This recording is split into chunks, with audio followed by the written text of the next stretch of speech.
kita semua membaca dulu dari Yoel pasal yang kedua ayat yang pertama. Kenapa ayat ini ada? Kita harus tahu, saudara. Yoel pasal yang kedua ayat yang pertama, ini peringatan keras bagi umat pada waktu itu dari Tuhan. Dikatakan ayat yang pertama, baca bersama 1, 2, 3. Tiuplah sangkakala di Sion dan berteriaklah di gunungku yang kudus. Biarlah gemetar seluruh penduduk negeri, sebab hari Tuhan datang, sebab hari itu sudah dekat. Alkitab berkata Yoel disuruh oleh Tuhan, cepat suruh bangsa itu tiuplah sangkakala di Sion. Sangkakala itu bicara tentang sebuah peringatan keras. Kalau sangkakala sudah berbunyi, itu berarti genting, ada sesuatu yang penting yang akan terjadi. Tuhan berkata, tiuplah sangkakala di Sion, berteriaklah di gunungku yang kudus, biarlah gemetar seluruh penduduk bumi, sebab hari Tuhan itu datang, sebab hari Tuhan itu sudah dekat. Kita lihat di sini, apa yang dimaksud dengan hari Tuhan di pasal ini. Ayat 2 berkata begini, baca bersama, 1, 2, 3. Suatu hari gelap gulita dan kelam kabut, suatu hari berawan dan kelam pekat, seperti fajar di atas gunung-gunung terbentang suatu bangsa yang banyak dan kuat, yang serupa itu tidak akan pernah ada lagi sejak purbakala, dan tidak akan ada lagi sesudah itu turun-temurun pada masa yang akan datang. Ternyata hari Tuhan di kitab Yoel ini bukan bicara tentang hari yang mengenakkan. Hari Tuhan di sini dikatakan suatu hari gelap gulita. Hari-hari ini kita banyak mendengar prediksi tentang tahun 2023. Pak Presiden Jokowi berkata ketemu dengan para pemimpin dunia, semua bilang 2023 itu adalah tahun kegelapan. Akan ada resesi, banyak dunia-dunia yang mulai berjatuhan. Kita sedih, saudara, tadi pagi kita dapat berita ya, di Korea anak-anak muda meninggal karena ikut pesta Halloween. Ya, mereka jantungnya berhenti saat itu juga. Kita tidak tahu apa yang terjadi, tapi saya juga sedih masih banyak orang Kristen yang mengikuti acara-acara seperti ini. Ya, ngakunya anak Tuhan, tapi di satu sisi ngaku anak setan. Di sini nggak ada kan ya, ikut? Amin. Kalau ada kita baptis ulang. Rendam agak lama 15 menit. Biar buka mata di rumah Bapa di sorga. Ya sedih, saudara, anak Tuhan. Tapi masih yang kayak begini. Coba, iblis itu bapaknya pembunuh kan? Ya kita tahu mereka yang mati di situ, ya sudah, kemana, itu bagian Tuhan menghakimi. Tapi kan sedih ya melihat anak-anak remaja meninggal serentak dengan pesta setan kayak begitu, saudara. Ya, hari Tuhan di sini bicara bukan hari yang mengenakkan. Tuhan berkata, tiup sangkakala, peringatan akan datang hari yang gelap itu, gelap gulita, kelam, kabut, berawan. Dan hari-hari ini bukankah kita sedang mendengar itu? Tidak penting apa yang akan terjadi di depan kita, yang terpenting adalah respon hati kita. Bagaimana kita berespon kepada Tuhan hari ini mendengar semua berita-berita yang menakutkan? Dunia ini berubah, tapi ada satu hal yang tidak pernah berubah, firman Tuhan. Dan Tuhan kita yang tidak pernah berubah dahulu, sekarang, bahkan sampai selama-lamanya. Saudara, Yoel disuruh memperingatkan bangsa itu, suatu hari yang akan datang, hari Tuhan, dan hari itu sudah dekat. Suatu hari yang gelap gulita, kelam kabut, dan dikatakan di sana engkau akan melihat ada satu bangsa yang tidak terbilang banyaknya akan datang menyerbu. Ya, ada satu bangsa asing yang akan segera meluluh lantahkan Israel. Dan dikatakan di sana, saudara, ya, dan sejak saat itu tidak akan ada lagi. Hanya kali itu mereka akan melihat, 3 dikatakan, di depannya api memakan habis, di belakangnya nyala api berkobar. Tanah di depannya seperti Taman Eden, tetapi di belakangnya gurun tandus, dan sama sekali tidak ada yang dapat yang luput. Di depannya itu tanahnya indah seperti dikatakan Taman Eden, tapi begitu dia lewati akan menjadi padang gurun, tandus, tidak ada apa-apa. Ya, dikatakan di sana rupanya seperti kuda, dan seperti kuda balapan mereka berlari, seperti gemertaknya kereta-kereta mereka melompat-lompat di atas puncak gunung-gunung, seperti geletiknya nyala api yang memakan habis jerami. Suatu bangsa yang kuat teratur barisannya untuk berperang. Terhadap bangsa-bangsa gemetar, terhadapnya bangsa-bangsa gemetar, segala muka bertambah menjadi pucat pasi. Seperti pahlawan mereka berlari, seperti prajurit mereka naik tembok, dan mereka masing-masing berjalan terus dan tidak membelok dari jalannya. Sesuatu yang mengerikan sedang ada di depan mata mengancam bangsa itu. Tuhan peringatkan kepada Nabi Yoel, tiup sangkakala, berseru di atas gunungku yang kudus. Tidak ada seorang pun bisa lari dari hal yang malapetaka. Semua yang kita dengar hari-hari ini itu baru permulaan dari penderitaan zaman. Jangan hanya dengar hal-hal yang menjanjikan, Bu, pokoknya tetap percaya Tuhan itu dahsyat, engkau tidak akan mengalami sorry. Saya harus berkata jujur, ada hal yang harus kita lakukan untuk kita bisa mengalami pemeliharaan Tuhan. Tidak semua orang Kristen itu menjadi orang Kristen yang Tuhan perhitungkan. No. Ini waktunya saudara. Akan ada pemisahan mana itu jerami, mana itu lalang. Jangan bermain-main dengan kasih karunia Tuhan. Kita harus sungguh-sungguh hidup dalam kekudusan. Kita harus berjalan mengejar perkenanan Tuhan. Tidak main-main. Hari ini engkau yang mungkin berkata engkau kaya, engkau punya harta. Maaf, itu tidak akan menjadi jaminan pada hari malapetaka itu tiba. Kita semua tahu, tidak akan yang ada yang terluput. Kitab Yoel ini dianggap sebagai kitab akhir zaman. Hamba-hamba Tuhan bernubuat dan mengkhotbahkan tentang kitab Yoel adalah kitab akhir zaman. Karena apa yang pernah terjadi dulu, itu akan terjadi juga. Seperti yang diceritakan dalam kitab Yoel. Ada kegelapan di depan. Hari Tuhan itu gelap. Hari Tuhan bukan berbicara sesuatu yang mengenakkan. Makanya banyak orang yang tidak siap dengan hari Tuhan. Tapi bagi orang-orang yang sungguh-sungguh menanti-nantikan Tuhan, hari itu akan menjadi hari sukacita. Saudara lihat hari-hari ini begitu singkat. Dan memang benar para ahli berkata, hari-hari ini sudah tidak 24 jam. Rotasi bumi berputar dengan cepat. Hari-hari yang kita lalui ini cuma tinggal 22 jam. Kalau dibandingkan dengan lamanya rotasi bumi yang lama. Dan semua tidak tahu kenapa hal itu terjadi. Tapi saya sangat percaya firman Tuhan harus digenapi. Dikatakan bahwa hari-hari ini akan dipersingkat. Tuhan bilang karena kalau tidak dipersingkat, tidak akan ada yang selamat. Semua akan murtad dan semua akan binasa. Saya berdoa supaya kita menjadi orang-orang yang membuka telinga kita bagi kebenaran firman Tuhan. Katakan, amin saudara. Tuhan berkata di sini akan ada sebuah tentara yang akan datang menyerbu. Jadi kitab Yoel ini juga latar belakangnya ditulis kenapa? Karena ada satu wabah yang datang di atas bangsa Israel pada waktu itu, yaitu belalang. Belalang itu menyerbu semua hasil tanah mereka. Sehingga mereka saudara habis semua yang ditanam. Tidak menghasilkan. Sampai akhirnya Yoel pasal 2 ayat yang ke-12. Judul perikopnya di sana dikatakan seruan untuk bertobat. Ketika kita mendengarkan sesuatu yang menakutkan, tidak ada pilihan lain. Berlutut, berseru, dan kejar pertobatan. Hanya pertobatan itu yang melunakkan hati Tuhan. Kenapa kita belajar dari sejarah bangsa Israel? Kita melihat apa yang terjadi ketika mereka berbuat dosa. Kutuk terjadi, tulah terjadi, malapetaka, murka Tuhan turun. Tapi waktu mereka bertobat, semua nabi-nabi Tuhan diangkat, saudara. Cuma satu untuk apa? Ngomong ke bangsa ini bertobat, bertobat, bertobat, dan bertobat. Nggak ada yang lain. Tapi karena kedegilan hati mereka, mereka bunuh nabi yang dikirim. Mereka siksa nabi-nabi. Mereka tidak mau mendengar suara Tuhan. Sampai akhirnya Yesus Kristus sendiri yang harus turun dalam rupa manusia. Untuk menyelamatkan mereka dan menunjukkan jalan bagi manusia. Ini loh jalan yang benar itu. Sebenarnya kuncinya cuma satu. Pertobatan. Makanya saya berdoa supaya kita menjadi orang Kristen yang tiap hari hidup bertobat, bertobat, bertobat. Ya, jangan dengarkan pengajaran-pengajaran yang aneh hari-hari ini yang berkata, kita udah nggak perlu bertobat. Ya, ada seorang datang sama saya, dia bilang, Bu, saya ketemu seseorang, dia tanya kepada saya, kamu masih berdosa? Saya jawab, iya. Oh, sesat kamu.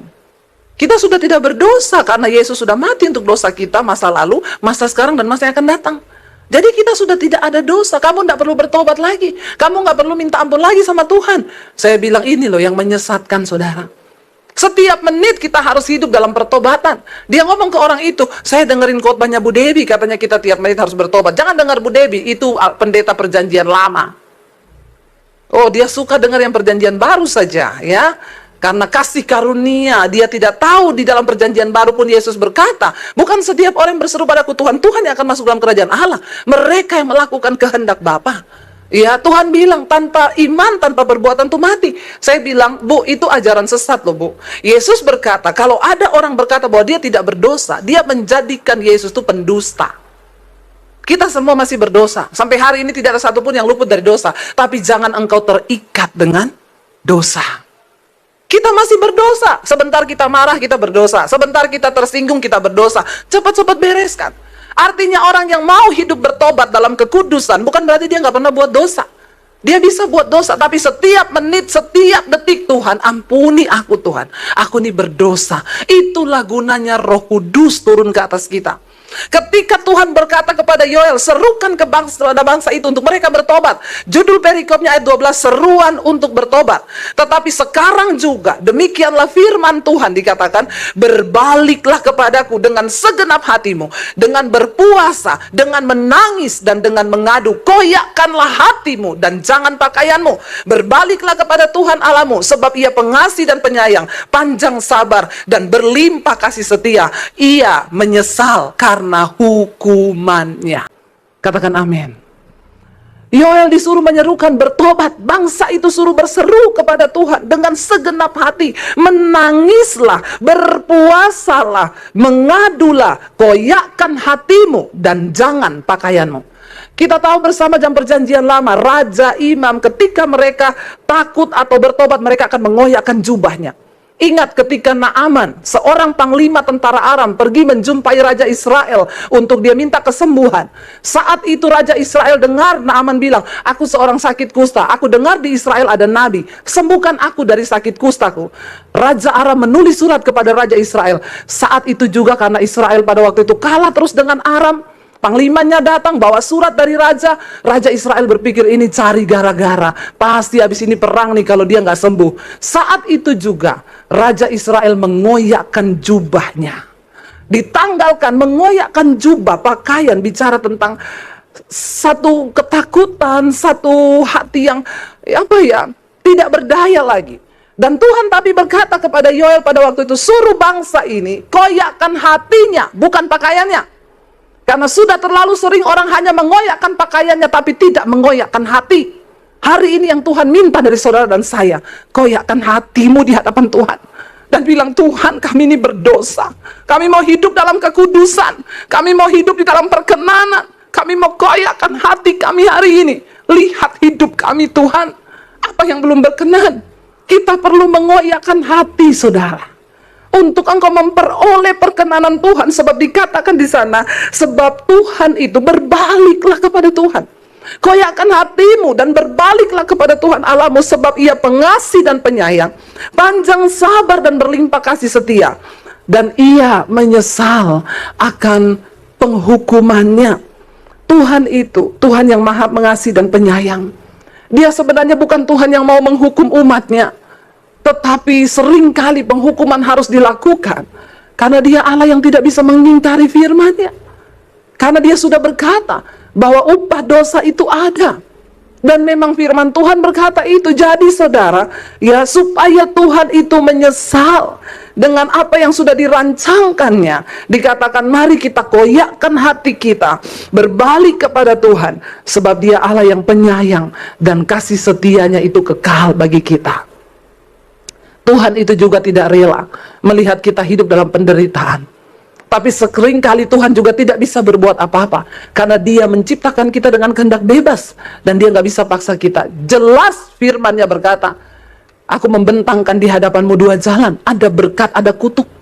Kalau engkau mendengarkan firman-Ku dan bertindak hati-hati sesuai dengan semua yang tertulis, maka engkau akan mengalami rancangan berkat itu. Tapi kalau engkau mau neko-neko bikin jalan sendiri, dengan caramu sendiri, dengan egomu sendiri, kedaginganmu sendiri, maka engkau juga akan mengalami rancangan yang tidak baik itu.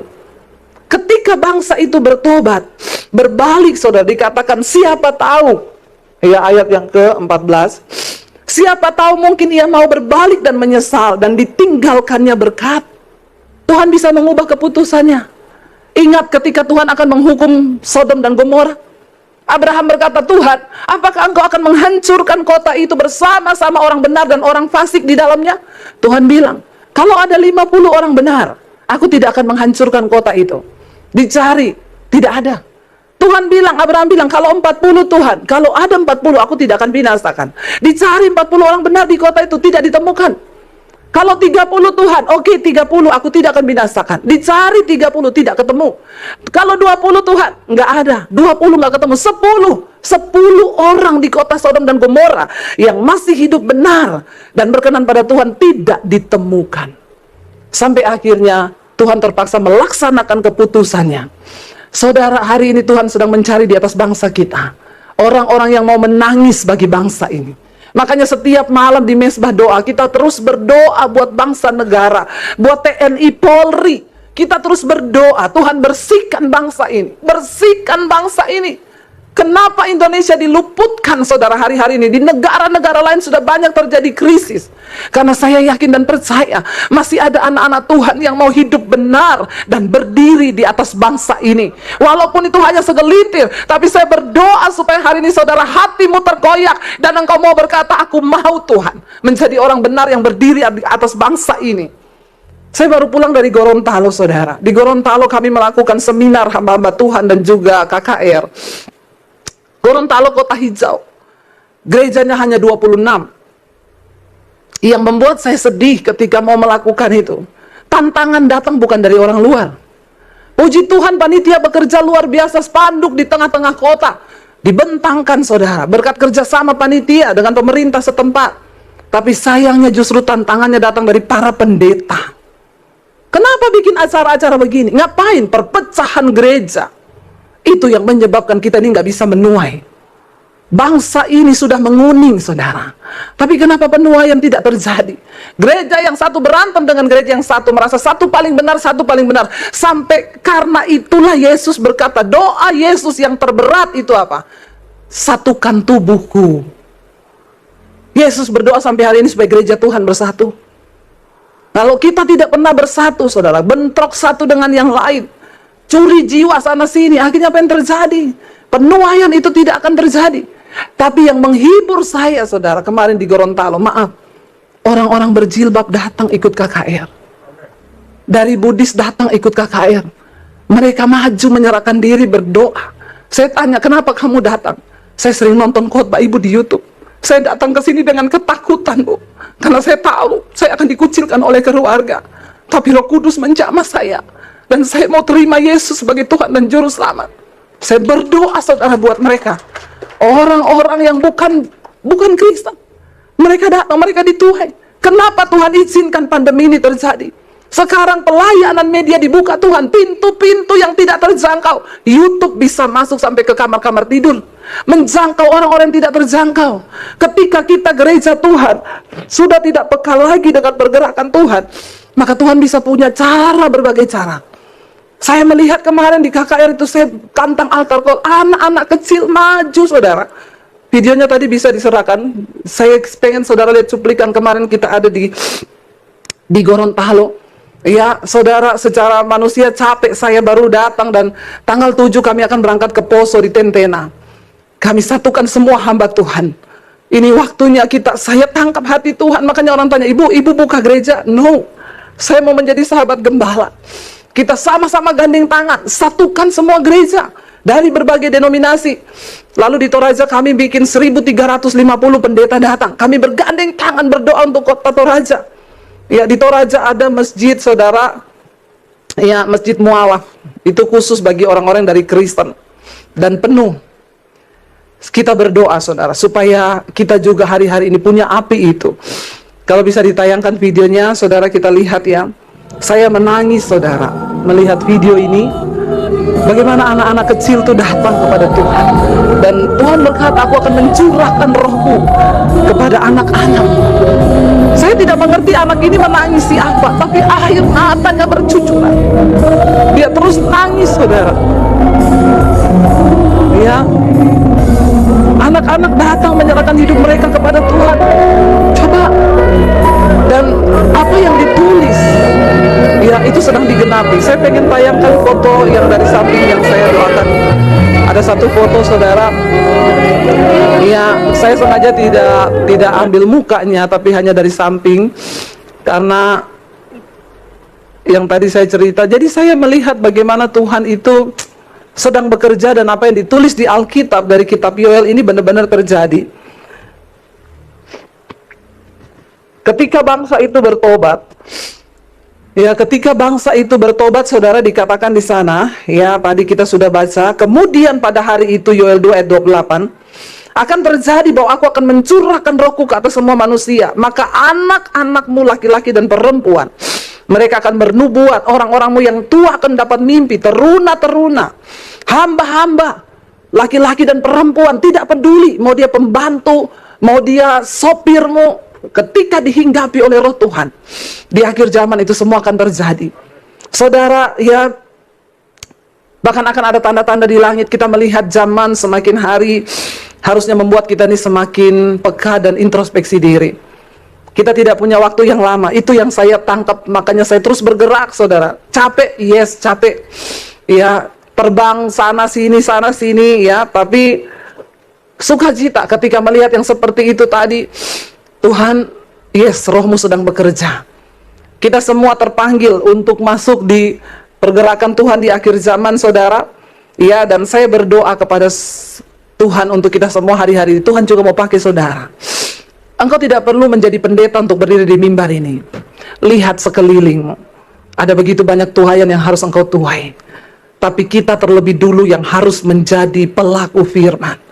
Supaya pelayanan kita berdampak, hidup kita berdampak, perkataan kita berdampak, dan kita bisa menuai banyak jiwa bagi Tuhan.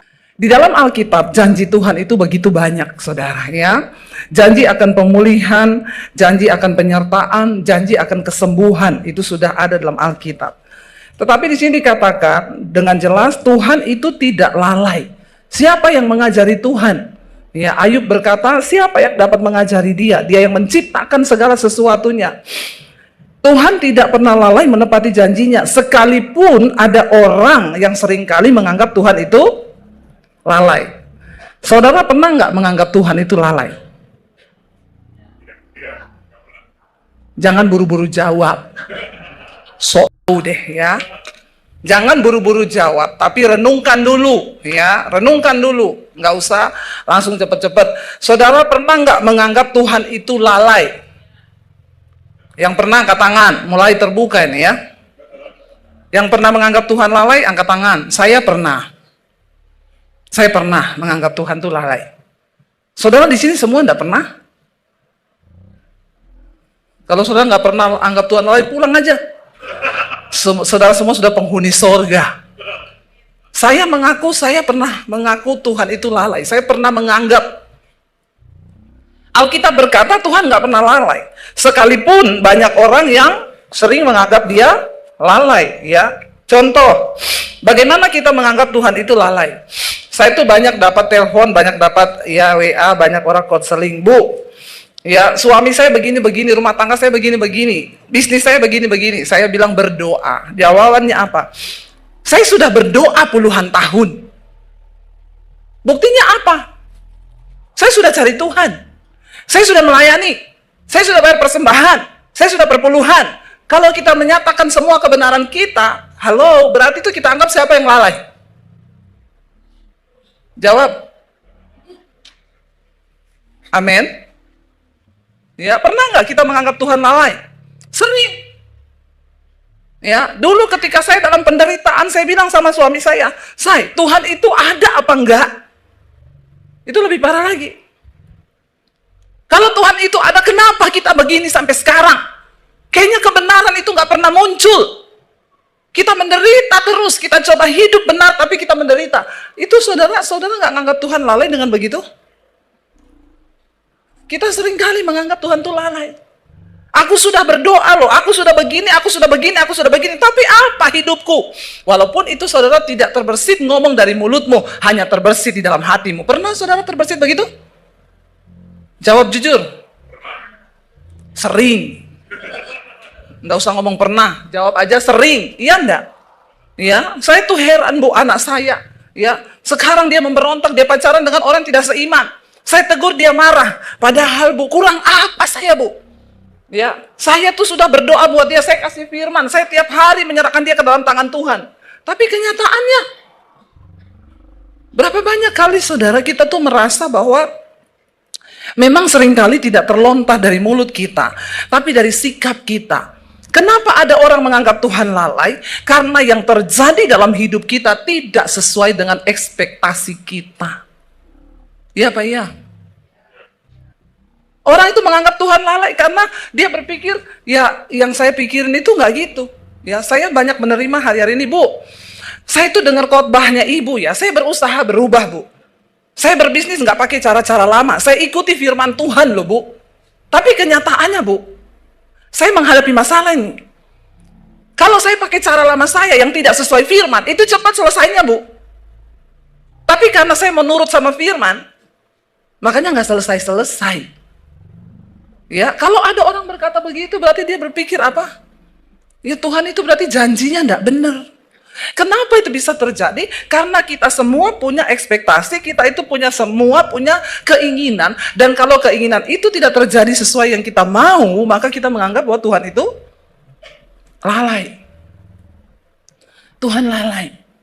Saudara, percayalah di hidup kita ini tidak semua akan terjadi sesuai dengan maunya kita.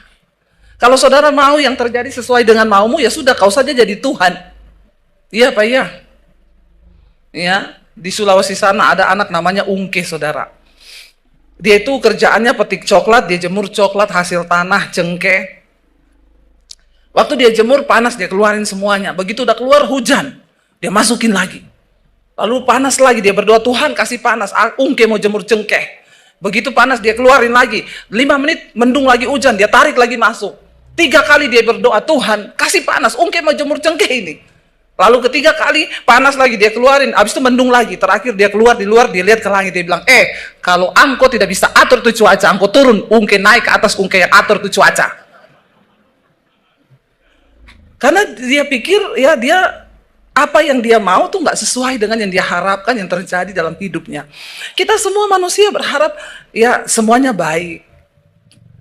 Pekerjaan kita baik, anak-anak kita baik, keluarga kita baik. Tapi kan hidup ini kita nggak bisa pegang kendali kan. Yang kita mau belum tentu itu yang Tuhan mau, amin. Karena itu dikatakan banyak orang menganggap Tuhan itu lalai. Karena sesuatu terjadi di luar kemauannya. Hidup ini, aduh saya tuh dengar-dengar cerita hari-hari itu ngeri-ngeri saudara. Ya, saya terima konseling, ya Bu, saya itu mau konseling sama Ibu. Kemarin saya ketemu orang, kenapa? Pusing Bu, ya. Pusing kenapa? Ngurus kerjaan. Orang yang sama ini saya temuin berapa tahun lalu dalam keadaan yang sama. Waktu itu saya tanya, kenapa kamu pusing? Saya itu beli mesin Bu, mesin saya nggak jalan. Saya pusing Bu, orderan saya banyak, tapi mesin nggak jalan, nggak ada hasil, usaha saya nggak jalan, nggak ada pemasukan, pusing. Kita berdoa. Kamu berdua rumah tangga dipulihkan, semuanya jalan, bagus ya, Tuhan pasti memberkati, yang penting hidup damai bersama, jangan berantem terus. Karena waktu itu mereka berantem terus sampai mau cerai. Akhirnya berdamai saudara. Ayo berdoa, sertakan Tuhan. Berdoa sertakan Tuhan. Karena beli mesin itu dari luar negeri harganya miliar. Ketemu teknisi, kalau teknisinya jahat, dikerjain terus, minta duit terus, nggak selesai-selesai. Berdoa yuk, libatkan Tuhan. Berdoa libatkan Tuhan. Dia hidup rukun bersama, berdoa bersama. Akhirnya Tuhan kasih teknisi bagus, mesinnya jalan. Orderan kebanjiran. Sampai nggak cukup mesin itu memproduksi semua pesanan. Kemarin saya ketemu, pusing Bu. Kenapa pusing? Kebanyakan orderan. Saya bilang gini, kamu ingat nggak kemarin kamu ketemu saya berapa bulan lalu, berapa tahun lalu? Saya ketemu kamu, modelnya kamu sama loh. Saya tanya kenapa pusing Bu, kenapa? Nggak ada orderan, mesin rusak. Sekarang saya ketemu kamu sama juga, kenapa? Pusing Bu, kenapa? Kebanyakan orderan, pusing, mumet, nggak bisa ditinggal, kerjaan banyak. Terus saya bilang, terus maumu tuh apa? Kamu mau hidup yang seperti apa? Kamu nggak ada orderan, pusing, dikasih orderan banyak juga. Terus maumu tuh apa? Kalau saya jadi malaikat, saya mau tanya, kamu tuh maunya apa? Lo bener nggak saudara? Nggak ada kerjaan, pusing. Nggak ada orderan, pusing. Dikasih banyak orderan, sampai nggak mampu juga tetap. Jadi saudara pilih yang mana? Sama-sama pusing orang itu kan. Dari sini saya tuh semakin belajar saudara, ternyata manusia itu, memang manusia itu keinginannya tuh nggak pernah puas. Dan sesungguhnya saya selalu berkata, kita ini hidup mau sekaya apapun saudara, yang kita makan ya sehari itu cuma 3 kali tuh kita bisa makan tuh. Ada yang makan sehari 12 kali di sini? Anda bukan manusia. Ya, pasti ada jin di dalam tubuhmu. Kita tuh sekaya apapun makan cuma 3 kali. Saya melihat banyak orang hidup di dunia ini, kasihan saudara. Ya, mereka bekerja siang sampai malam, uangnya aja di rekening puluhan miliar, tapi mereka tuh nggak bahagia. Lalu apa sih arti hidup ini? Sampai banyak yang menuduh Tuhan itu lalai. Dikasih berkat pusing, nggak dikasih berkat juga pusing. Ya, makanya Alkitab berkata ada orang itu yang aku melihat sebuah kesia-siaan di bawah matahari ini, orang yang diberikan Tuhan harta tapi tidak diberi kuasa untuk menikmatinya. Ini orang yang hidup di bawah kutuk, saudara. Mari kita percaya bahwa Tuhan itu, ya dia menepati janjinya, tetapi banyak orang menganggapnya sebagai sebuah kelalaian. Tetapi dikatakan ia sabar terhadap kamu. Kalau Tuhan tidak sabar, maka sudah mati kita ini semua, benar nggak? Ya, setiap hari ada aja tuntutannya sama Tuhan. Makanya Bapak Ibu, kita ini datang ke gereja malam ini, kita datang, kita mau cari Tuhan, kita ketemu Tuhan. Karena waktu engkau ketemu Tuhan, masalahmu besar, masalahmu kecil, engkau ketemu Tuhan, itu jawaban. Amin. Kita datang ke tempat ini, saudara, bukan hanya mau senang-senang, nyanyi-nyanyi, lompat-lompat. Kalau cuma kayak gitu di diskotik juga bisa.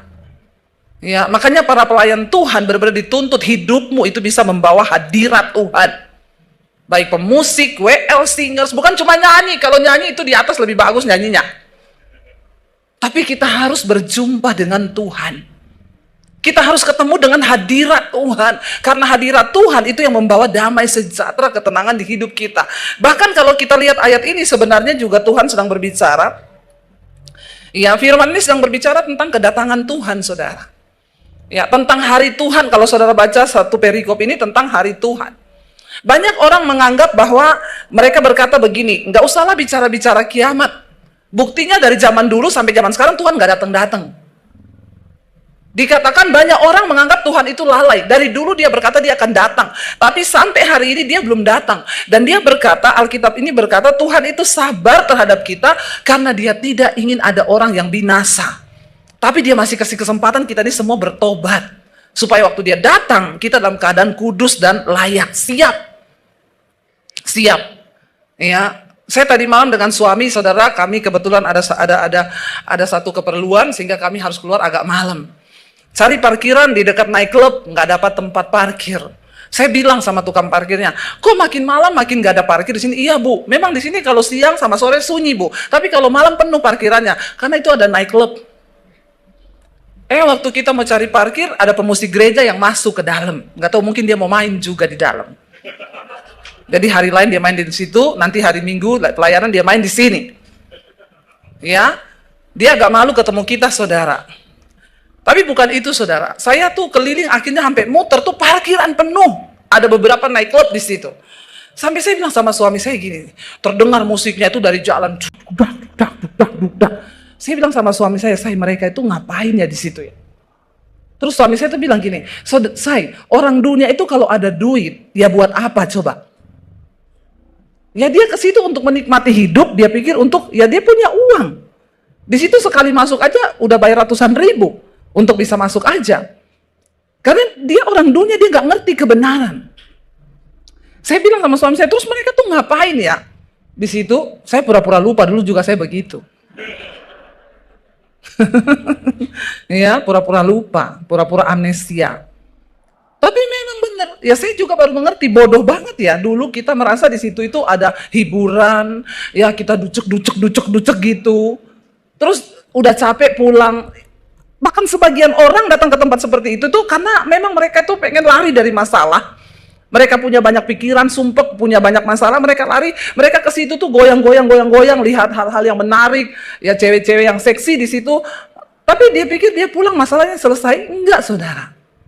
Ya, makanya hari-hari ini kita perlu Tuhan, gereja pun perlu menjadi tempat untuk Tuhan hadir. Karena kalau kita cuma pinter nyanyi-nyanyi, main musik, buat apa? Di tempat begituan malah kadang orang lebih terhibur loh. Salah satu hal yang menarik yang ada dalam gereja adalah orang ketemu Tuhan. Orang ketemu hadirat Tuhan. Karena hanya Tuhan yang membuat hidup orang itu berubah, katakan. Amin. Ya, dan saudara di sini dikatakan bahwa Saya tadi malam tuh dapat kiriman video ilustrasi kalau perang nuklir itu terjadi. Dia menggambarkan kalau Rusia itu jadi perang nuklir dengan Amerika.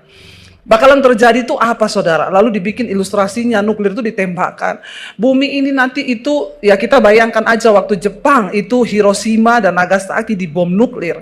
Itu kehancurannya seperti apa, saudara? Sampai Indonesia juga ya ikut merasakan imbasnya bagaimana perang nuklir itu sangat luar biasa. Apalagi memang kalau sampai terjadi. Hari-hari ini kita melihat, saya membaca nih Jepang membuang limbah ini kan. Saudara ikut berita atau cuma nonton TikTok? Ikut pergerakan, ikut berita kan, nonton berita kan. Kita perlu nonton berita dunia, jangan cuma nonton drama Korea terus, amin. Kenapa kita perlu nonton berita dunia? Supaya kita tahu ini apa yang mau terjadi, tanda zaman ini apa. Ya, ini Jepang lagi membuang limbahnya ke laut, limbah nuklir. Lalu saya mulai lihat nih beberapa laut tuh menemukan ikan-ikan pada mati semua. Ya, lalu Korea memberikan ancaman kalau sampai laut kami tercemar, kami tembakkan nuklir nanti. Ini semua apa-apa negara itu sekarang bicaranya nuklir loh. Ya, puji Tuhan Indonesia enggak punya. Kasihan kalau Indonesia bikin nuklir, rakyatnya nggak makan semuanya ya. Tuhan, apa yang sudah aku lakukan bagi kehendak-Mu? Apa Tuhan? Kita baca saudara ayat yang ke-10 karena itu dikatakan di sana. Jadi Tuhan itu belum menepati janjinya sampai hari ini tentang kedatangannya karena Dia ingin memberi kesempatan manusia itu berbalik dan bertobat. Tinggalkan dosa, datang kepada Tuhan. Ayat 10 berkata, baca bersama. Tetapi hari Tuhan akan tiba seperti pencuri. Pada hari itu, langit akan lenyap dengan gemuruh yang dahsyat, dan unsur-unsur dunia akan hangus dalam nyala api. Dan bumi dan segala yang ada di atasnya akan hilang lenyap. Rumahmu hilang? Hilang. Mobil hilang? Hilang. Semuanya akan hilang lenyap.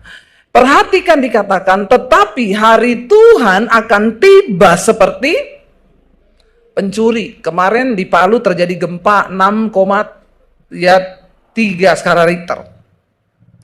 Palu yang pernah mengalami tsunami hebat, likuifasi, itu tanah terbelah saudara, dan benar-benar itu ya waktu kita datang ke sana, keluarga saya masih di Palu semua, ada satu perumahan yang benar-benar terkubur hidup-hidup, hilang. Sampai sekarang itu jadi tanah lapang. Nggak ada apa-apa, padahal dulu itu perumahan padat penduduk. Waktu gempa itu terjadi likuifasi, ada lumpur yang keluar dan semua rumah itu jatuh ke dalam dan terkubur hidup-hidup. Itu terjadi loh, itu terjadi. Kemarin ketika gempa lagi menggoncang di tempat yang sama titiknya, semua orang berlari keluar ketakutan. Tapi kayaknya memang Tuhan perlu bikin begitu, karena sekarang mulai lupa lagi. Mulai lupa lagi, yang selingkuh mulai selingkuh lagi. Sekarang homo banyak lagi, yang homo-homo. Yang lesbi banyak, yang pelakor mulai banyak lagi. Ya, gereja tidak sungguh-sungguh berdiri, gereja nggak sungguh-sungguh berdoa. Ya, gereja itu hanya jadi nggak tahu apa sekarang. Ya perlu, Tuhan itu bikin begitu perlu untuk ingetin lagi. Ya, adik saya telepon, gimana aman? Ya gimana aman ya, kita lari keluar dari rumah, itu loteng bunyinya krok krok krok krok krok krok. Dan yang mereka ingat langsung, waduh peristiwa itu.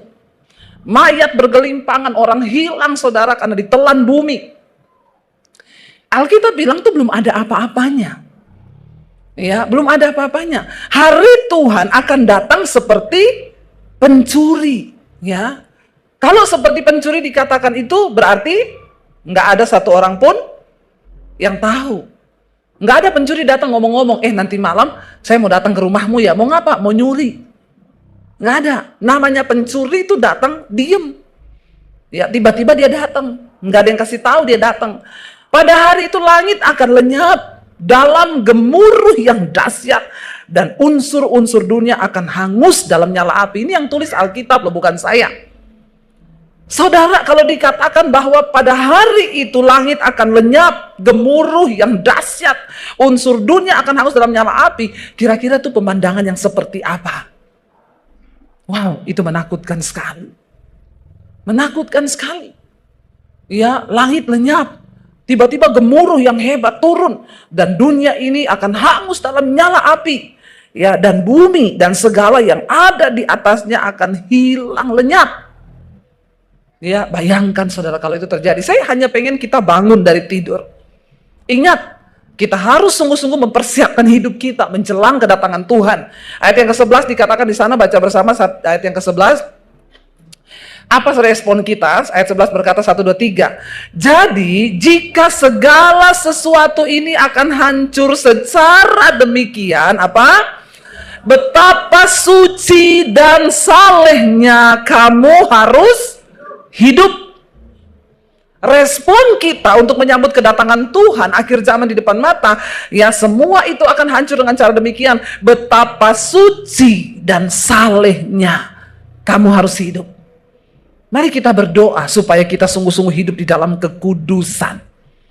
Tinggalkan dosa, saudara. Jangan engkau bermain-main dengan dosa, kenajisan, percabulan, kepahitan, amarah, semua hal yang berbau dosa mari kita buang dan bereskan hidup kita sebelum Tuhan datang kali yang kedua. Karena hari itu akan datang seperti pencuri. Kalau hari ini masih ada waktu, beresin. Saudara punya kepahitan sama siapa? Beresin. Kita berdoa sungguh-sungguh. Minta sama Tuhan, lawatan Tuhan turun atas hidup kita. Semua akan hancur dengan cara yang demikian. Betapa suci dan salehnya kamu harus hidup. Jangan lagi bermain-main dengan Tuhan. Sudah cukup saudara bertanya hari ini, Tuhan apa yang sudah aku lakukan untuk kerajaan-Mu? Apakah aku ini hanya hidup sekedar hidup bagi diriku sendiri? Aku mau berlari Tuhan, menggenapi semua apa yang Tuhan mau untuk aku lakukan. Kita semua terpanggil hari-hari ini Bapak Ibu. Mari jangan cuma duduk datang jadi jemaat yang bikin panas kursi gereja, lalu nggak ada hidup kita dampak apa-apa. Mari kita buka mata. Saya hari-hari ini digerakkan Tuhan untuk ingetin jemaat. Ingetin tentang kedatangan Tuhan yang sudah mendekat. Karena hari-hari ini khotbah-khotbah tentang kedatangan Tuhan, tentang kekudusan sudah hampir hilang di dalam gereja. Kita sibuk dengan permasalahan, kita sibuk dengan apa yang iblis tipu hari-hari ini.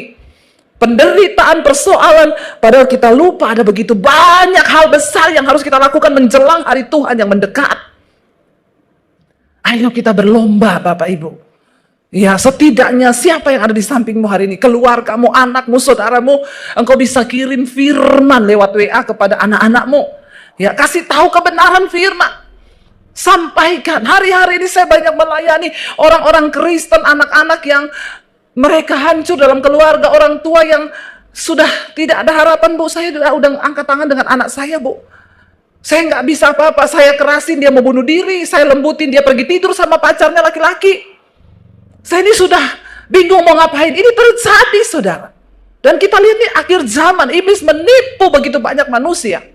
Ya, dan kita ini harus berdiri di atas kebenaran firman Tuhan. Ya, saya tuh melihat orang-orang pergi ke night club. Ya, saya tuh cuma melihat Tuhan, betapa banyak yang akan binasa. Mereka mencari penghiburan itu di luar Tuhan. Tapi mungkin mereka minggu ke gereja, saudara. Karena saya lihat tampang-tampangnya tampang-tampang orang Kristen. Cuma saya nggak tanya aja. Iya, saudara, saya bilang sama suami, kayaknya mereka tuh tampang orang pemain musik gereja aja masuk, mungkin dia main di dalam. Tapi ini terjadi. Akhir zaman. Ya, jangan tertipu. Jangan engkau gagal fokus di dunia ini. Kembalikan fokusmu kepada Tuhan. Dikatakan kalau semuanya akan hancur dengan cara demikian, betapa suci dan salehnya kita akan terus hidup.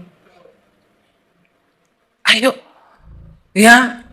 Kita ada di zaman kasih karunia, tetapi standar kekudusan Tuhan itu nggak pernah berubah. Ya, jangan diganti-ganti saudara. Oh, kita ini dibenarkan karena kasih karunia kok, bukan karena perbuatan baik kita. Iya, tapi bukan berarti ketika engkau sudah mengenal Yesus, engkau terus bermain-main. Karena engkau diselamatkan bukan karena perbuatan baik. Itu awal dulu. Saya bertobat dulu pertama kali, saya diselamatkan Tuhan. Bukan karena saya baik, saya mau bunuh diri, saya banyak dosa. Tuhan selamatkan saya dalam keadaan berlumuran dosa. Ketika saya mau bunuh diri. Tapi ketika saya sudah diselamatkan, menerima kasih karunia, Tuhan bilang, hormati, hidup takut akan Tuhan. Kerjakan keselamatanmu itu dengan takut dan gentar.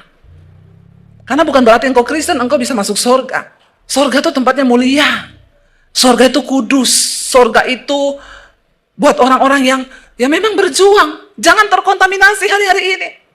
Ya, apalagi banyak kata-kata yang Sekarang itu beredar banyak kan di TikTok, di mana-mana ya. Jangan engkau pusing dengan apa kata orang tentang dirimu. Ikutilah apa yang engkau inginkan dari hatimu. Ya, sebab Tuhan itu hanya melihat hatimu. Tuhan juga melihat kelakuanmu. Amin. Ya. Jangan, hati-hatilah saudara. Banyak kata-kata yang menyesatkan. Saya selalu ingetin. Ya, bahkan ada hamba Tuhan yang berkata, Yesus tuh sahabatnya orang berdosa. Iya, Yesus sahabat orang berdosa yang mau bertobat. Amin. Bukan orang yang terus tinggal dalam dosa. Banyak hal-hal yang sehari-hari ini abu-abu. Tapi mari kita berdoa supaya gereja ini menjadi gereja yang memiliki standar firman Tuhan, standar Alkitab yang tidak berubah. Katakan, amin. Ya, jangan diganti, jangan dirubah. Kan hari-hari ini saya melihat banyak standar-standar kekristenan yang berubah. Ya, sekarang banyak hamba Tuhan hidupnya juga sembarangan. Selingkuh, cerai. Ya, tetapi berkata, soalnya jemaat itu menuntut hamba Tuhan itu ekspektasinya terlalu tinggi. Saya bilang, bukan jemaat yang menuntut. Firman Tuhan punya standar bagi seorang hamba Tuhan. Katakan. Bukan cuma buat hamba Tuhan, buat jemaat. Kita ini hidup kudus bukan supaya dinilai orang kita baik. Kenapa saya nggak bersinah? Kenapa saya nggak selingkuh? Bukan supaya jemaat bilang, Bu Debbie itu kudus. Ya enggak, saya nggak peduli. Saya peduli apa kata Tuhan. Karena firman Tuhan menyuruh kita kudus. Firman Tuhan menyuruh kita suci. Betapa suci dan salehnya kamu harus hidup. Bukan tuntutan jemaat. Kalau hamba Tuhan berkata, ada orang yang berkata, saya ini jatuh saudara. Saya selingkuh. Ya, saya tahu saudara kecewa. Karena memang tuntutan saudara kepada saya ini terlalu tinggi. Kok lucu ya? Kamu jatuh ya bertobat. Ngomong kamu sudah salah, jangan bilang karena tuntutan jemaat. Kita ini hidup saudara, hati-hati, nilai-nilai yang seperti ini. Sehingga banyak kata-kata bijak yang seolah-olah bijak berkata, saudara nggak usah terlalu peduli, jangan engkau hidupi ekspektasi orang terhadap dirimu. Pandangan orang bukan itu yang menentukan. Oke, tapi kita kembali kepada firman Tuhan. Kita hidup berdasarkan standar firman Tuhan. Bukan berdasarkan standar orang. Apalagi sebagai hamba Tuhan. Kita harus menjadi suratan yang terbuka. Saya mendorong semua jemaat engkau orang Kristen. Jangan menjadi tawar imanmu. Jangan menjadi abu-abu di tengah dunia yang semakin gelap ini. Kita berdiri di atas dasar kebenaran. Kita harus hidup kudus, betapa suci. Dan salehnya kamu harus hidup, katakan. Ayo saudara, sebelum terlambat. Ya, nggak apa-apa saya dibilang itu memang Debbie Basir itu pendeta perjanjian lama, hukum Taurat. Nggak apa-apa. Saya terima. Ya, lalu apa bedanya kita dengan pengajaran yang lain kalau kita nggak mengajarkan hari-hari ini saudara, kemurtatan sedang terjadi begitu hebat. Orang nggak menyangkal Yesus, enggak. Ya, tetapi hidup mereka. Ya, jangan kita menjadi, coba kalau kita balik saudara, saya pengen kita lihat. Ya, di ayat yang ketiga, ya di 2 Petrus 3 ini ayat yang ketiga tadi dikatakan di sana di awal, yang terutama harus kamu ketahui. Saya pengen ayat yang kedua dulu kita baca dari ayat yang kedua. 2 Petrus pasal yang ketiga ayat yang kedua. Supaya, baca bersama, supaya kamu mengingat akan perkataan yang dahulu telah diucapkan oleh nabi-nabi kudus, dan mengingat akan perintah Tuhan dan juru selamat yang telah disampaikan oleh rasul-rasulmu kepadamu. Dan yang terutama harus kamu ketahui ialah bahwa pada hari-hari zaman akhir akan tampil pengejek-pengejek dengan ejekan-ejekannya, yaitu orang-orang yang hidup menuruti hawa nafsunya. Kita kalau ngomong kekudusan diejek saudara. Awas, nabi lewat, orang kudus lewat. Saudara nggak merokok diejek. Tapi enggak apa-apa. Apa yang menjadi tanda bahwa mereka itu pengejek-pengejek akhir zaman? Mereka hidup menuruti hawa nafsu. Ya, itu saudara, hidup menuruti hawa nafsu. Ya, katanya Kristen, bersinah jalan terus. Ya, rokok jalan terus, mabok jalan terus, dugem jalan terus, hawa nafsu terus yang diikuti. Itu tanda-tandanya pengejek akhir zaman. Mereka mengikuti hawa nafsunya. Ya, dengan ejekan-ejekannya orang-orang yang hidup menuruti hawa nafsu. Kita sebagai anak Tuhan, mari kita berdiri saudara. Ya, sungguh-sungguh dalam kebenaran. Saya cuma mau ngomong ini. Ya, kita lihat ya, kemarin terjadi bencana di Hawaii, itu begitu banyak saudara korban jiwa. Ya, tadi lagi ada banjir bandang, berapa ribu orang mati, 10.000 orang hilang. Hari-hari ini kita nggak tahu apa yang akan terjadi ke depan. Jangan santai. Ya, bukan soal matinya kapan, kita mati kapan aja. Kalau memang sudah waktunya mati, ya pasti mati. Tapi pertanyaannya, apakah kita ini siap? Supaya jangan ada penyesalan. Ya, dan di sini dikatakan Tuhan itu memberikan kesempatan. Kenapa ia sabar? Ia sabar terhadap kamu karena ia ingin tidak ada seorang pun yang binasa. Ya, tetapi semua orang berbalik dan bertobat. Coba kita ulangi itu tadi ayat 9. Tuhan itu tidak lalai menepati janjinya, sekalipun ada orang yang menganggapnya sebagai kelalaian. Tetapi ia sabar terhadap kamu karena apa? Baca. Ia menghendaki supaya jangan ada yang binasa, melainkan supaya semua orang berbalik dan bertobat datang kepadanya. Kalau dikatakan Tuhan masih memperpanjang waktu ini karena dia nggak pengen ada yang binasa loh. Tuhan masih tunggu. Kalau dikatakan ya karena ia menghendaki supaya jangan ada yang binasa, berarti ada kemungkinan nggak ada yang binasa? Ada. Tapi Tuhan nggak mau kita binasa. Dia kasih kesempatan bertobat. Ayo berbalik, ayo bertobat dimanapun engkau berada, hai anak-anak muda, sampaikan pertobatan kepada temanmu.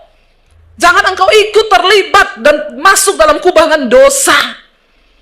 Engkau yang harus membawa suara Tuhan itu, ngomong ke temanmu bertobat. Keluar dari kenajisan, keluar dari homoseksual, keluar dari perselingkuhan, keluar dari dugem, keluar dari rokok. Ayo kuduskan hidup kita. Karena bukan orang sembarangan yang akan masuk dalam kerajaan Allah. Bukan orang sembarangan yang bisa masuk surga. Kita masuk istana presiden aja nggak boleh sembarangan. Apalagi kita masuk dalam kerajaan Allah. Ya, di dalam Wahyu dikatakan di sana Yohanes melihat orang-orang berdiri memakai jubah putih.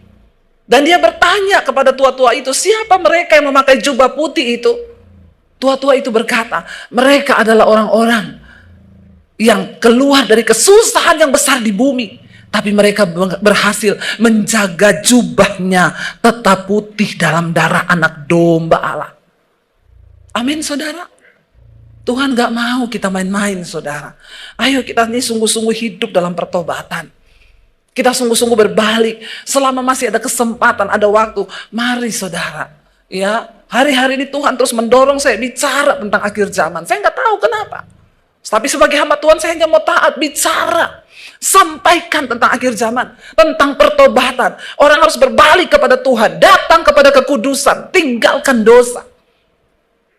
Waktu kita sungguh-sungguh hidup dalam kekudusan, kita akan kuat mengalami semua penderitaan. Ya, hidup ini, saudara.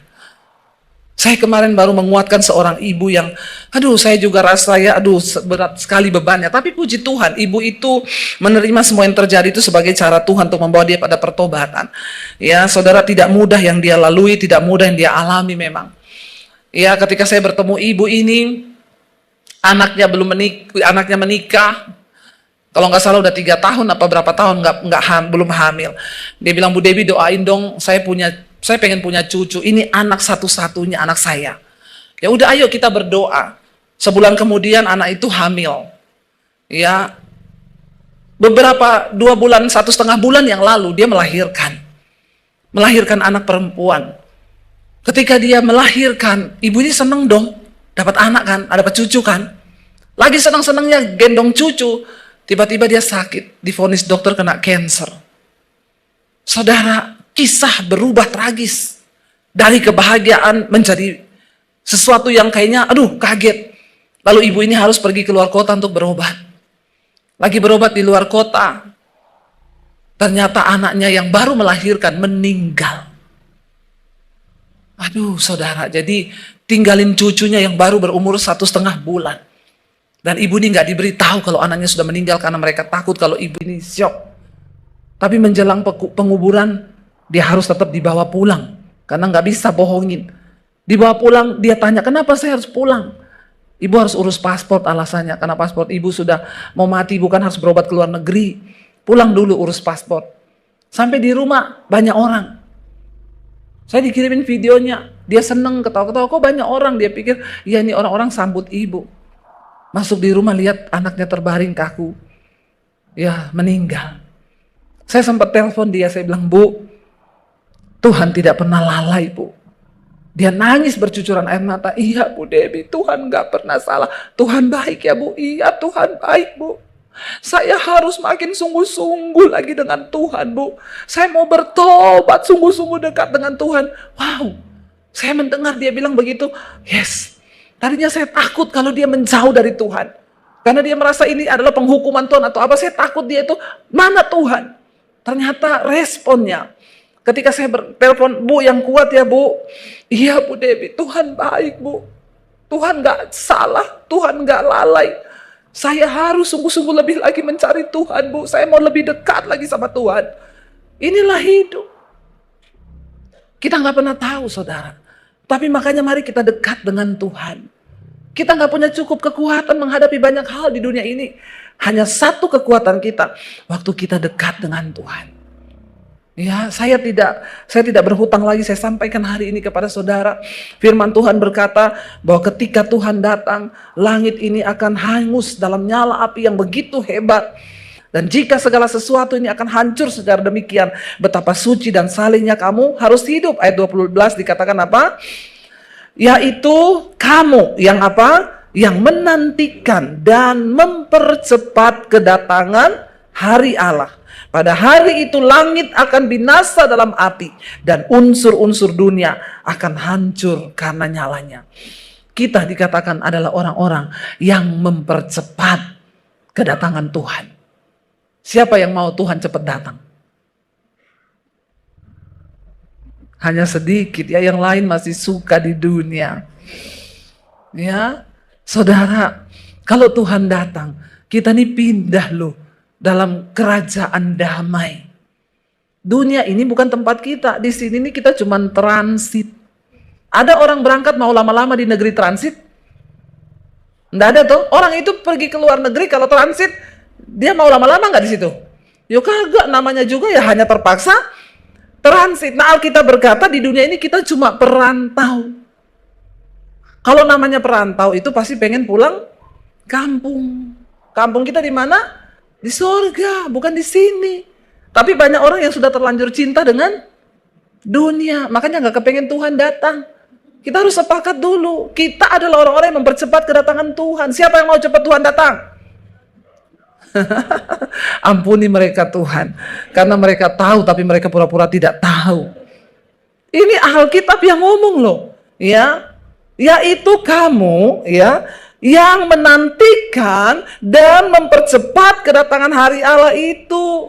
Ya, pada hari itu langit akan binasa dalam api dan unsur-unsur dunia akan hancur karena nyalanya. Diulangi lagi. Tetapi sesuai dengan janjinya, siapa? Kita, saudara dan saya, menantikan apa? Langit yang baru dan bumi yang baru. Di mana di sana terdapat kebenaran. Ini akhir zaman. Ya, saya baca berita, saudara, dengar berita di China, Alkitab itu diubah. Ya, Yesus adalah seorang pembunuh dan pendosa. Ya, dia bukan Tuhan. Ayat-ayatnya dirubah, tapi puji Tuhan di Indonesia sekarang ya bukan lagi hari kenaikan Isa Al-Masih, tapi hari kenaikan Yesus Kristus. Amin. Tepuk tangan dong buat Tuhan. Yesus Kristus diakui. Saudara, ini tanda-tanda zaman. Akan terjadi penyesatan yang hebat. Ya, karena dilihat di sana kekristenan dihambat, diterjang, ditentang, dibunuh semakin merambat. Kristen di China itu beda sama Kristen di Indonesia memang. Kristen di Indonesia itu kalau kesaksian ya, saudara, rumah saya mau dimasukin maling. Tuhan bekerja, malingnya kesangkut di pagar duri. Nanti jemaat tepuk tangan semua itu. Dahsyat Tuhan, hebat. Kesaksian di China. Saya tuh punya anak. Anak saya ini masih kecil. Ya, dia masih remaja. Dia terima Tuhan Yesus. Saya pukulin anak saya ini karena dia jadi Kristen. Dia disiksa di mana-mana anak ini. Ya, tetapi dia semangat memberitakan Injil terus. Kemanapun dia pergi, satu saat dia mati kecelakaan. Anak yang cinta Yesus ditabrak mati kecelakaan. Ini kesaksian indahnya di mana? Nggak ada orang Kristen tepuk tangan kalau kesaksian begini, ya Pak ya? Kalau Kristen di Indonesia kayak gini nggak tepuk tangan, karena kebanyakan nonton drama Korea, sama film India, sama sinetron di Indonesia, happy ending. Kalau begini enggak. Tapi ketika anak itu meninggal, orang tuanya bertobat terima Yesus. Teman-temannya bertobat terima Yesus melihat imannya. Setiap hari ada yang diselamatkan karena iman dari anak kecil ini, saudara. Saudara, ya Kristen di China itu beda sama Kristen di Indonesia. Kenapa? Karena di sana mereka ditentang, dianiaya, menderita. Mau nyanyi aja, ngomong kata-kata Yesus nggak boleh. Coba berdoa di kereta api, ketahuan Kristen dibunuh. Ya kita di restoran boleh berdoa, nggak ada yang berdoa kalau makan. Iya Pak ya, nggak usah angkat tangan. Kita punya kesempatan untuk bersaksi tentang iman kita, belum dilarang. Tapi nggak ada yang berani bersaksi, nggak ada yang berani cerita tentang Tuhan. Bahkan di gereja pun, di komunitas Kristen pun, hilang omongan tentang Tuhan itu udah nggak ada. Ya kalau ketemu ngegosip. Makanya anak SD ditanyai, ciri-ciri makhluk hidup apa? Ditanya gurunya, dia bilang, ciri-ciri makhluk hidup itu bergosip, ngerasain tetangga. Gurunya bilang, hei, nggak boleh gitu. Aku lihat makku hidup tiap hari ngerasain orang, cerita orang, berarti kan itu ciri-ciri makhluk hidup. Bener juga anak itu. Ya, ciri-ciri makhluk hidup itu bergosip, kata dia. Ya, saudara, Kristen di China sama Kristen di Indonesia itu beda. Ya, kita di sini khotbahnya harus tentang mujizat terus, karena kalau enggak kepahitan jemaat. Ngomong selingkuh, ngomong ini, coba berani, enggak banyak yang enggak suka, kupingnya panas. Ya, harus yang mujizat, saudara, ada mujizat. Ya, ngasih persembahan aja harus dimingi-mingi. Kalau saudara ngasih persembahan, Tuhan akan kembalikan berlipat kali ganda. Pret banget enggak? Ya, kayaknya Tuhan tuh utang terus sama kita. Maka harus diiming-imingi, kalau saudara menabur begini, saudara akan kembali berlipat kali ganda. Ya, kalau saudara percaya Yesus, saudara akan gini. Stop, saudara. Ayo kita bertumbuh menjadi jemaat yang dewasa. Amin. Yang berkata, Tuhan walaupun nggak engkau balikin, kasih Tuhan tuh udah cukup luar biasa bagi saya. Ya. Makanya saya kadang-kadang kalau sesuatu orang ngomong, Bu, Tuhan berkati, Tuhan balaskan berlipat kali ganda. Saya bilang, enggak, Tuhan sudah memberikan terlalu banyak buat saya. Nggak ada yang perlu Tuhan balaskan lagi. Kok Tuhan balas, semua udah Tuhan berikan, bahkan nyawanya udah diberikan buat kita. Kita harus tahu diri, hari ini kita hidup untuk apa? Engkau hidup untuk berbuah. Jangan cuma pusing dengan dirimu sendiri, saudara. Kalau engkau berkata kiamat masih lama, setidaknya kiamat kecil itu dekat apa? Kematian. Ya, saya selalu ingetin, ayo kita sungguh-sungguh hidup dalam Tuhan. Nggak ada yang tahu hidup ini. Saudara, jangan sampai engkau berkata, oh saya nih diet. Kemarin mami saya bilang, Dep, ada yang tawari obat itu loh. Katanya itu obat buat buang racun dalam tubuh dari Cina. Terus ngapa? Dia bilang, Bu, tolong bilang sama Bu Debbie ya beli ini. Harganya sekian juta. Kenapa? Banyak yang mati-mati mendadak sekarang. Kalau Bu Debbie mau umur panjang, minum ini. Saya bilang, pret. Apalagi saya ditawari kayak begitu. Hello? Saya bilang, Mam, itu orang ateis, nggak percaya Yesus. Oh, dia orang Kristen. Kenapa dia bilang begitu? Saudara, maaf ya. Anda minum vitamin, Anda minum obat herbal, bukan untuk panjang umur. Bilang amin. Saudara nge-gym, saudara hidup sehat, saudara jaga makan, bukan untuk panjang umur. Karena hidup mati, umur itu di tangan Tuhan. Saya nggak setuju kalau ada orang bilang, Bu, minum ini supaya umur panjang. Siapa ngomong? Ya, saudara, jangan sampai engkau itu meninggikan diri, melebihi Tuhan. Itu yang Alkitab bilang, terkutuklah orang yang mengandalkan dirinya sendiri. Kita jaga kesehatan supaya kita ini sehat hidup. Bukan untuk umur panjang. Karena umur itu di tangan Tuhan. Saya khotbah begini kemarin di Surabaya. Ada ibu-ibu pengerja Bu Debbie. Benar sekali. Baru pagi ibu khotbah sore kejadian. Itu loh Bu, adik sepupu saya Bu.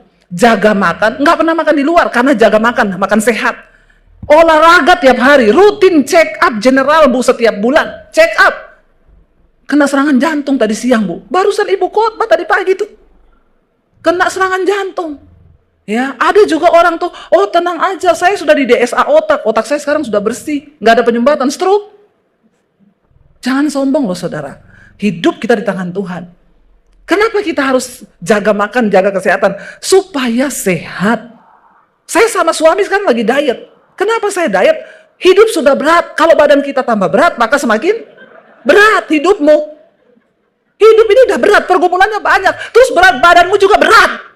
Kau jalan sempoyongan, saudara. Amin. Walaupun hidup kita berat, beban kita berat, kalau badan kita ringan kan enak toh. Amin apa men? Makanya saya kadang heran lihat bapak-bapak yang perutnya buncit. Maaf ya Pak. Kalau mau tersinggung, puji Tuhan. Kadang saya ngomong sama suami saya itu bapak itu loh, astaga aku nih pernah hamil 9 bulan toh ya. 9 bulan perut saya besar, itu begas saudara, tidur aja nggak enak, bernapas nggak enak. Itu bapak sudah berapa tahun dia bawa perut itu ya? Kok nggak begah ya? Dan dia tidak merasa bersalah melihat perut itu saudara. Ya bukan apa-apa saudara, benar nggak? Kita nih harus sehat supaya kita hidup sehat. Tapi urusan mati itu di tangan Tuhan. Ya di tangan Tuhan. Makanya ada orang yang berdosa, merokok, mabok, minum bisa umur panjang 160 tahun loh. Saya baca umur orang terpanjang di dunia. Ya dia masuk di Guinness Book Record. Saudara itu bapak kalau nggak salah ya umurnya tuh mencapai hampir 150 kayaknya. Ditanya rahasia hidup sehatnya apa? Kawin cerai, merokok, mabuk, semua dosa dia lakukan loh. Tapi umur panjang. Kenapa saudara? Saya baru tahu Alkitab bilang Tuhan itu tidak berkenan pada kematian orang fasik. Tapi pada pertobatannya. Sebenarnya Tuhan tuh tidak mau orang fasik itu mati. Makanya kita kalau orang jahat jangan kau doakan mati. Tidak mungkin mati dia. Karena Tuhan tidak berkenan pada kematian orang fasik, tapi pada pertobatannya. Tapi ada yang nggak tobat-tobat, memang ya sudah diambil sama setan. Ya, jadi saudara, memang orang-orang berdosa itu panjang umur, lama matinya, karena Tuhan tunggu dia tobat. Tuhan tidak mau orang binasa. Tuhan tidak mau, makanya, ya jangan kau bilang gini, oh kalau gitu saya biar umur panjang dosa aja ya Bu. Nah ini bertobat saudara ya, hati-hati ya. Ada juga yang lagi selingkuh mati. Ya, karena istrinya berdoa di rumah. Ya, kebanyakan bohong, istrinya berdoa, Tuhan, dimanapun suami saya berada, jamah dia Tuhan. Lagi selingkuh, lagi bersinah dijamah Tuhan. Mati saudara. Mati ya, lagi berdosa toh. Hati-hati. Jadi saudara hidup ini, kita nggak tahu apa yang akan terjadi ke depan. Jangan andalkan kekuatanmu. Ayo cari Tuhan. Ayo hidup sepadan dengan panggilannya, dengan kebenarannya. Jaga kekudusan. Di sana dikatakan kita ini orang-orang yang mempercepat kedatangan hari Tuhan. Tapi jangan takut. Kita menantikan langit yang baru dan bumi yang baru.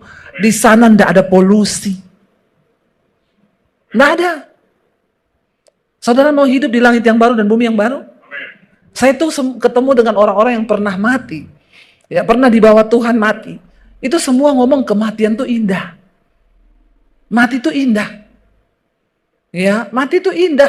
Semua tuh ngomong, enak Bu, saya dibawa di padang yang begitu indah Bu. Tenang di sana. Tapi suruh pulang lagi. Ya, saya pernah rasa begitu, saya tidur nyenyak banget saudara.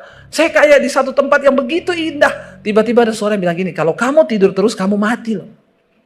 Tapi saya nggak kepengen bangun, saya pengen tidur terus karena enak banget memang. Tempat itu indah.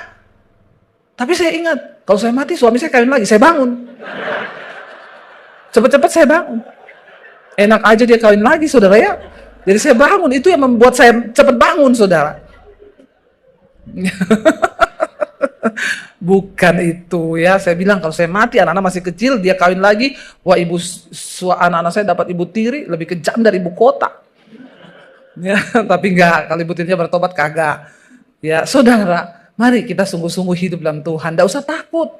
Ya, kapanpun Tuhan mau panggil kita, ini orang yang mau percepat kedatangan Tuhan. Karena itu saudara ayat 14 dikatakan di sana, sebab itu saudara-saudaraku yang kekasih, saya undang imam musik maju. Sambil menantikan semuanya ini, dikatakan apa? Kamu harus berusaha supaya kamu kedapatan tak bercacat dan tak bernoda di hadapannya dalam perdamaian dengan Dia.